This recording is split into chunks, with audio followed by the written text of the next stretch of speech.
വെച്ചാൽ എല്ലാ കമ്പനികളുടെയും ഡിസ്പ്ലേ ലൈൻ ഇഷ്യൂ മാറി. പക്ഷേ ഈ സാംസങ്ങിന് മാത്രം ഒരു മാറ്റമില്ല. ഇവിടെ കാണാൻ പറ്റുമെങ്കിൽ ഒരു ലൈൻ കിടക്കുന്നുണ്ട്, ഒരു ബ്ലാക്ക് കളർ കാണിക്കുന്നുണ്ടോ? അപ്പോൾ ഇത് S23 ആണ്.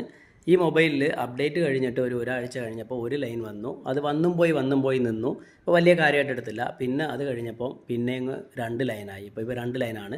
അത് ചില സമയത്ത് വരും പോവും. ഈ മൊബൈലിൻ്റെ കണ്ടീഷൻ കണ്ടോ, നല്ല ക്ലിയറാണ്. ഒരു ചെറിയ പോറൽ പോലും ഏൽക്കാതെ യൂസ് ചെയ്യുന്ന ഒരു മൊബൈലാണ്. ഒരു അപ്ഡേറ്റ് ചെയ്തു, അത് കഴിഞ്ഞ് 1 വീക്ക് കഴിഞ്ഞപ്പോൾ തുടങ്ങി പണി. ഒരു ലൈൻ ഇപ്പോൾ 2 ലൈനായി. കസ്റ്റമർ കയറി പറഞ്ഞു കഴിഞ്ഞാൽ സർവീസ് സെൻറ്ററിൽ പോയി കഴിഞ്ഞാൽ അവർക്ക് ചെയ്യാൻ പറ്റത്തില്ലെന്നാണ് പറയുന്നത്. അവർക്ക് മുകളിൽ ഇരുന്ന് ഓർഡർ വരണമെന്ന്.